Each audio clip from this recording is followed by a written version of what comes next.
দেখো এটা গ্রামের পরিবেশ।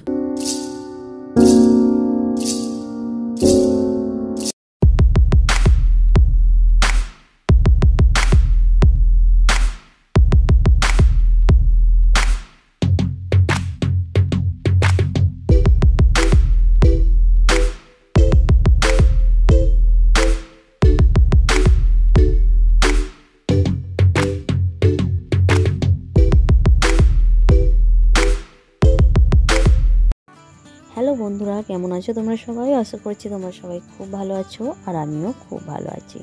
আরও একটা নতুন ব্লগে তোমাদেরকে সবাইকে স্বাগত। আর দেখো, আজকে আমি একদম চলে এসেছি পুরো গ্রাম্য এলাকায়। আর এটা জানো তো আমার বোনের বাড়ি, আর বোনের বাড়িতে মেয়েকে নিয়ে একটু ঘুরতে এলাম। আর এখানে গ্রামের পরিবেশটা কিন্তু খুব সুন্দর, তোমাদেরকে সেটাই শেয়ার করবো বলেই ভিডিওটা করা। আর দেখো, একদম সকাল সকাল মেয়েকে পড়তে বসিয়ে দিয়েছি। বাইরের তো পরিবেশটা দেখতেই পেলে কত সুন্দর। আর আমার মেয়ে খুব খুশি জানো তো। ও একটু খোলামেলা জায়গা অনেকটাই পছন্দ করে। সবসময় তো শহরের গিঞ্জনে থাকে, ওইটা ওর পছন্দ নয়। তাই এখানে এসে ওর খুব ভালো লাগছে। একটু যে শ্বাস ভরা নিঃশ্বাসটা এখানে পাওয়া যায় জানো তো। আর আমার বোনের বাড়ির সামনেই জানো তো খোলা মাঠ, একদম খোলা মাঠ, রাস্তা, তারপরে ট্রেন লাইন, সমস্ত একদম বাড়ির সামনে। আর আমার বোনের বারান্দাগুলো একদম মাটির, ঘরের ভেতরের রুমগুলো কিন্তু মেঝে করা আছে। আর দেখো, আমার বোন কিন্তু কাঠের জ্বালানিতেও রান্না করে, তোমরা উনুনটা দেখতেই পেলে। আবার ও গ্যাসও করে, আবার উনুনেও করে। আর গ্রামের জানোই তো, এখানে জ্বালানির কোনো অভাব নেই, তাই শুধু শুধু গ্যাসটা পুড়িয়ে কী লাভ, তাই তো। আর কাঠের জালে রান্নাও কিন্তু খুব স্বাদ হয়। আর মেয়েকে সকাল সকাল করে দিলাম হরলিক্স। তো দেখো, মেয়ে এখানে পড়তে বসেছে, হরলিক্স করে মেয়েকে দিয়ে দিলাম। আর আমার মেয়ে এখন হাতে দেখেছো কত সুন্দর মেহেন্দি করেছে। আর মেহেন্দিটা খুব ভালোও লাগছে, বাচ্চাদের হাতে এগুলো কিন্তু খুব মানায়। আর তারপরে মেয়েকে হরলিক্সটা খাইয়ে দিয়ে চলে এলাম কলতলায়। তো এসে জায়গাটা ধুয়ে নিলাম। আর আমার বোনের এখানে জানো তো জলের কিন্তু খুব অভাব, খুব অভাব। কিন্তু এই রিসেন্টলি ওদের এখানে ট্যাপ দিয়েছে। তার মানে এটা শুনেও বেশ খুশি, আর দেখেও খুব আনন্দ লাগছে। কারণ বোনকে জলের জন্য অনেকটা কষ্ট করতে হতো। আমাদের এই গ্রাম্য এলাকায় কিন্তু এখনও অনেক জায়গা আছে যেখানে ইলেকট্রিক নেই, জল নেই জানো তো। কিন্তু সেগুলো আস্তে আস্তে ওখানেও হচ্ছে। এগুলো দেখে কিন্তু মনের মধ্যে খুবই আনন্দ হচ্ছে। কারণ আমার ছোটোবেলা বা শৈশবটা বলতে পারো গ্রামেই কেটেছে, কারণ বাড়ি আমার গ্রামেই।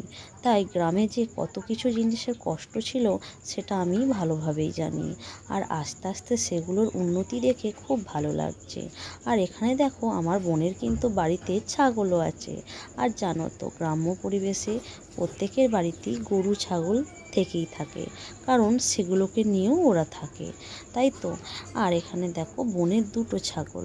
আর জানো তো, এদের পেটে কিন্তু বেবি আছে, ওরা কিন্তু প্রেগনেন্ট। আর এই সব বোনের রুমটা তোমাদেরকে একটুখানি দেখিয়ে দিচ্ছি। আর এখানে হচ্ছে বোনের এটা শোকেস। আর মেয়েকে হরলিক্সটা খাইয়ে আর কাপটা শোকেসের মধ্যে রেখে দিলাম। আর আমার মেয়ে এখন পড়ছে তো পড়ুক।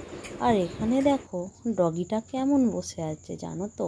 আমার মেয়ে যেদিন থেকে এসছে এটা নিয়েই ওর বেশিরভাগ সময়টা কাটছে। আর এর ঘাড়টা জানো তো খুব নড়ে, এখন নড়ছে না, তোমাদেরকে ভাবলাম একবার দেখাবো। এত সুন্দর নড়ে, ভাববে অরিজিনাল কুকুর, একদম সত্যির যাকে বলে। তারপরে মেয়েকে পড়তে বসিয়ে দিয়ে চলে এলাম একদম একটুখানি চা খাবার জন্য। আমি একটু লাল চা করে নিলাম। সেরকম আমি মুড়ি টুড়ি খাই না, তাও বোন বলল খা না এক গাল মুড়ি চা দিয়ে। তাই বোনের কথায় এক গাল মুড়ি দিয়েই চাটা খেলাম, নাহলে সকালে আমি সেরকম কিচ্ছু খাই না।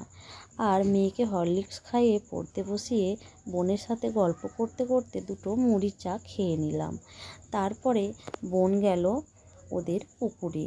জানো তো ওদের বাড়ির সামনেই একটা পুকুর আছে, আর পুকুর ভর্তি কলমি শাক জানো তো। আর ওখান থেকে বোন দেখো কত সুন্দর একদম টাটকা টাটকা কলমি শাক তুলে নিয়ে এসেছে। আর বাড়ির সজনে পাতা একদম কুচি। আর এই সজনে পাতা আর কলমি শাক একসাথে ভাজলে খুব স্বাদ হয় জানো তো। তাই মেয়ে আমি বাছতে শুরু করে দিলাম, আর কলমি শাকগুলো ছোট্ট ছোট্ট করে কুচিয়ে নিলাম। আর আমার মেয়েকে দেখো পড়তে পড়তে চলে এলো আমার কাছে, মা আমাকেও দাও, আমি একটু শাক বাছি, আমি একটু তোমার কাজ করে দিই। তাই মেয়েও চলে এসছে শাক বাছতে আমার সাথে। আর কি বলো তো, এই কলমি শাকটা কিন্তু খেতে খুব ভালো জানো তো, বেশি সেদ্ধ করলে হবে না, একটু নরম আছে। আর বোনকে দেখো চুলোর আগুনে বসিয়ে দিয়েছে ভাত। দেখো অনেক দিন পর এরকম জানো তো। আমি যখন থাকতে আমার বিয়ে হয়েছে শহরে, তখন থাকতে কোনো দিনও এই জিনিসটা আমি তো করিনি, অনেক দিন ধরেই করা হয় না। আর বোন এখানেতে আগুনের জালে চুলার জালে ভাত বসিয়েছে, খুব ভালো লাগছে জানো তো। আর চুলার জালের খাবার কিন্তু খুব স্বাদ হয়, আর টাইমও কম লাগে, তাড়াতাড়ি হয়। আর এখানে দেখো একদম সময় অনেকটা হয়ে গেছে, অনেকটাক্ষণ পর তোমাদের সামনে এলাম। এখন বাজে প্রায় 4:30 মতো। আর সূর্য মামাকে দেখো ডুববো বলে একদম পশ্চিম দিকে ঢলে পড়েছে। আর কিন্তু রোদের পার এখনও অনেকটাই জানো তো। আর এখানে আমার মেয়ে মেসো মাসির সাথে চলে এসেছে ছাগল নিয়ে মাঠের মধ্যে দেখো। আর ও কতটা খুশি, শুধু এদিকে ছুটছে ওদিকে ছুটছে, খোলামেলা জায়গা পেয়েছে তো তার জন্য। আর চারিদিকটা দেখো বন্ধুরা, পুরো সবুজের সবুজ, খুব সুন্দর লাগছে। কারণ এরকম জায়গা সবসময় দেখা যায় না, আর আমরা থাকি শহরের মধ্যে, আমরা তো দেখতেই পাই না। আর ছোটোবেলাটা তো আমার কেটেইছে গ্রামে, তো তখনের মুহূর্তটা আলাদা ছিল। আর আমার যে এখন বিয়ের পর আমার জায়গাটা চেঞ্জ হয়ে আসতে হয়েছে আমাকে শহরে, তাই এই জায়গাগুলো কিন্তু আমি খুব মিস করি। আর এটা দেখো আমার বোনের স্টেশন, আমার বোনের যেখানে বাড়ি সেখানকার স্টেশন। এটা একটা প্ল্যাটফর্ম যাকে বলে।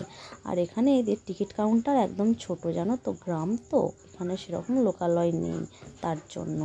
আর কি বলবো বন্ধুরা, এদের এখানে প্ল্যাটফর্মে যেন গরু ছাগলেরই প্ল্যাটফর্ম, পুরো গরু ছাগলে ভর্তি প্ল্যাটফর্মের মধ্যে। কি করবে, খোলা মাঠ হাওয়ার মধ্যে সবাই এসে বসে থাকে গরু ছাগল নিয়ে। তারপরে কিনে নিলাম আমরা পাঁপড় ভাজা, সবাই মিলে আনন্দ করে গল্প করতে করতে খাচ্ছি।